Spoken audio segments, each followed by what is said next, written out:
way they can take this election away from us is if this is a rigged election. We're going to win this election. That's right. We're going to win this election. Yeah. What they're doing is using COVID to steal an election. Right. They're using COVID to defraud the American people, all of our people, of a fair and free election. And we can't do that. Terribly important that we actually listen to and take seriously what Donald Trump is saying. Several weeks ago, speaking at the Republican National Convention, Trump said, and I quote, "The only way they can take this election away from us is if this is a rigged election." End of quote. What is remarkable about that statement is that he made it at a time when almost every national poll had him behind and when he was trailing in polls in most battleground states. Think about what that statement means. Think hard about what that statement means. What he is saying is that if he wins the election, that's great.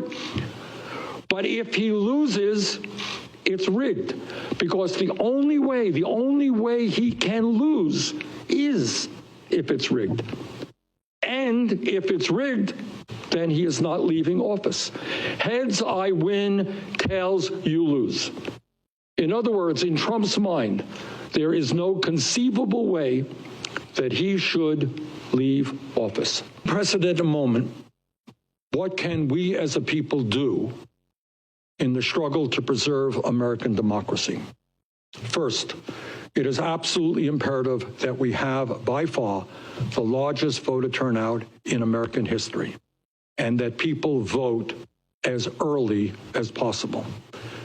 As someone who is strongly supporting Joe Biden, let's be clear.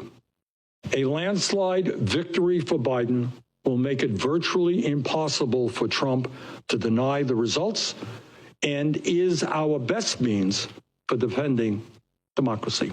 Second, with the pandemic and a massive increase in mail-in voting, state legislatures must take immediate action now to allow mail-in votes to be counted before Election Day as they come in. In fact, 32 states allow for the counting or processing of absentee ballots, verifying signatures, for example, before Election Day. All states should do the same. The faster all ballots are counted, the less window there is for chaos and conspiracy theories. Third, the news media needs to prepare the American people to understand there is no longer a single Election Day and that it is very possible that we may not know the results on November 3rd. Fourth, social media companies must finally get their act together and stop people from using their tools to spread disinformation and to threaten and harass election officials. Fifth, in the Congress and in state legislatures, hearings must be held as soon as possible to explain to the public how the Election Day process and the days that follow will be handled.